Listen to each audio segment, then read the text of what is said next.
Kus me sööme? Laual või põrandal? Me pole mõnda aega põrandal piknikut pidanud. Sul on raske vastu hakata. Yes! Andy, põrandapiknik. Too patju.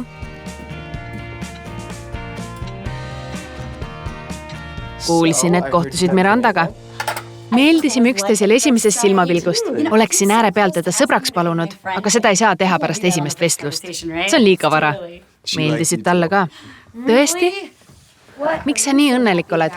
Miks sa nii kurb oled? Mina küsisin esimesena. Sain täna uue sõbra. Kõik leiavad uusi sõpru. Uued sõbrad on paremad kui vanad sõbrad. Ta kuulas lõpuks minu muusikat. Kas ma võin midagi küsida? Jaa.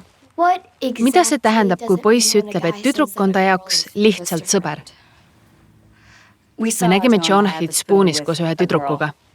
Soo. Ta nimi on Natalie ja ta on oma kooli frisbeevõistkonna kapten. Kui ta ütleb, et nad on sõbrad, siis nad tõenäoliselt ongi. Mulle ei meeldi sõna tõenäoliselt.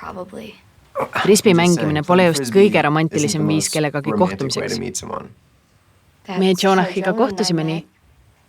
Äike ei löö 2 korda ühte kohta. Ta on poiss, mitte ilm. Ja ma pole näljane.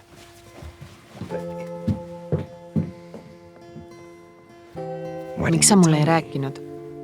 Vabandust, ma ei arvanud, et ta tahaks mu arvamust kuulda. Sinu arvamus on tema jaoks tähtis. Arvasin, et ta ei taha su ees piinlikkust tunda. Ma räägin temaga. Ei. Ma saan hakkama.